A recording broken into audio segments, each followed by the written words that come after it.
Hello, everyone. Like Vania said, my name is Teresa Pereira, and thanks for having me. I'm really happy to be here. So today, you'll be talking about API security. We'll start with some fundamentals. Then we'll see some statistics. Next, we will analyze 3 API data breaches. And last but not least, I will share some best practices with you. But before getting this presentation started, I'm going to introduce myself. I had my first contact with APIs back in 2017 while I was still at university, but I only got engaged in API hacking in 2022. Currently, I'm a threat hunter at Siemens Energy. Before joining the Blue Team, I was a pen tester at KPMG Portugal. And besides that, last year, I was invited to speak at API Days Paris 2023, where I talked about API discovery and API documentation.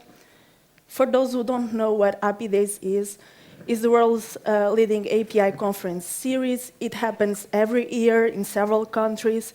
The main event is in Paris in the month of December, and it lasts for 3 days in a row. Well, let's start with the basic concept of API. What is an API?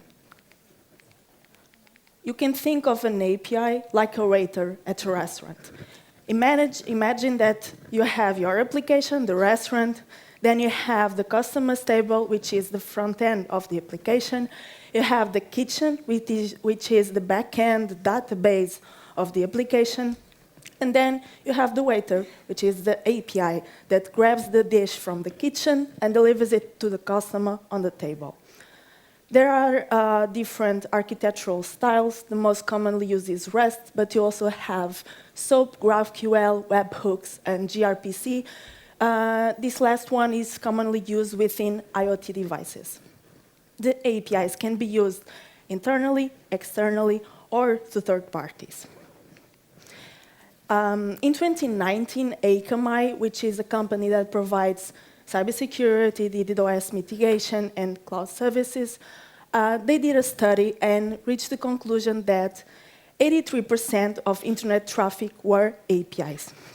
Well, I've seen some recent studies, and I think that it's safe for us to say that nowadays, at least 83% of internet traffic are APIs. I mean, this is a lot of API calls, and this is one of the main reasons why API security is non-negotiable. Well, there are a lot of juicy things to hack, but why attackers target APIs? Well, the answer is pretty simple. Companies tend to prioritize what user sees over what powers this interface, which are the APIs. And because of this, they are often exposed externally. And I can tell you that if you have access to an API with data, it's like a gold mine. You have direct access to the source of data. So in here, I have a pro tip for you. Your user interface is not part of your security stack. Well, we'll see some statistics now from 2 different sources. The first one is Traceable. Traceable is the industry's leading company when it comes to API security. These statistics are from their API security report that they released last year. They had some respondents, and they reached the conclusion that 60% of organizations reported an API-related data breach in the past 2 years. From these 60, 34% experienced 3 to 4 breaches. 40% of these organizations experienced 5 or more breaches, and 11% of these organizations experienced more than 7 breaches. Okay, now another statistics from another source, APISec University. It's an online university that provides free and hands-on courses on API security. These statistics are from their security report that they released this year. I think it was in January, if I'm not mistaken. And basically, they analyzed the 50 major publicly documented API breaches and reached the conclusion that 90% of these breaches resulted from a combination of 3 types of flaws: authentication flaw, authorization flaw, and data exposure flaw. But how can you secure your APIs? Well, in order to properly secure your APIs, you should always consider 3 pillars. First one, governance, developing secure APIs. And in here, I highly recommend you to perform some API discovery, create and maintain an API inventory, define some API development standards, and also create and maintain a comprehensive API documentation. Second pillar, testing. Ensure that your APIs are free of flaws. And in here, you can perform some pen testing, and if applicable, you can also implement a bug bounty program. Another pro tip in here, when you are testing your APIs, you should always use the shift-left approach, which means that you start testing your APIs in the early stages of development, meaning before production. And last pillar, monitoring, detecting threats in production.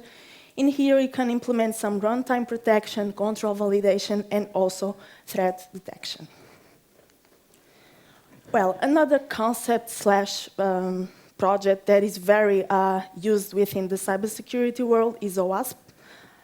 OWASP is a non-profit organization that provides freely available tools, resources, and documents that assist organizations in developing more secure applications and web services. They have a ton of projects in here. You can see some of them. But today, we will only focus on the OWASP API Security Top 10. Well, the OWASP API Security Top 10 basically is a list of the 10 most critical API security risks or vulnerabilities in a specific time. And I'm saying in a specific time because currently there are 2 versions available. The first one was released in 2019, and the last one was released last year in 2023. But how is this list created?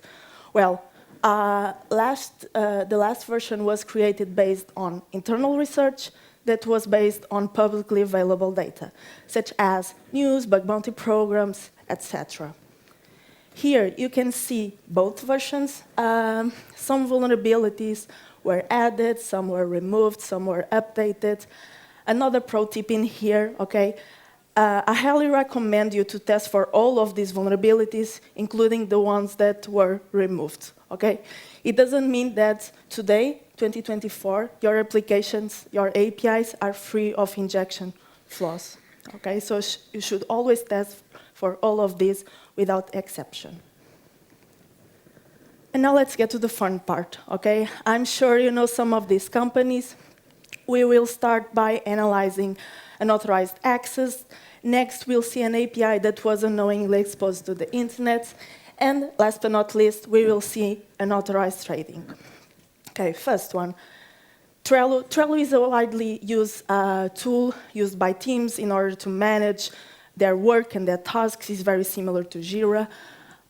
They have an API that is used for integration with other tools. And in here, the attacker discovered that he could use that API to search for email addresses.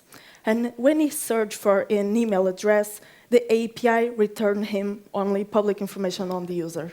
But basically, he was able to combine private information, which was the email address, with public information. Well, and he was able to access and sell 15 million user records. But how was he able to get all of these email addresses? Pretty simple. He basically compiled a long, long list with 500,000 email addresses from different sources and literally brute forced the API, okay? It's not that hard to create a list with this number of emails, I assure you that. One note in here, the API had rate limiting, so the user had to rotate IP addresses in order to get these 15 million user records. Now let's do a little exercise, okay? After this data breach, Trello implemented authentication in order to access the API. This provides another level of security, which is accountability, let's say like this. And now you are going to map this vulnerability, which is lack of authentication, let's say it this way, and we will map it to one of the OWASP API Security Top 10, okay? In here, we are going to use the version from 2023 because the attack occurred this year, But in the other two breaches, we will use the version from 2019, since they happened before 2023. And this way, you can get familiar with both versions as well, okay?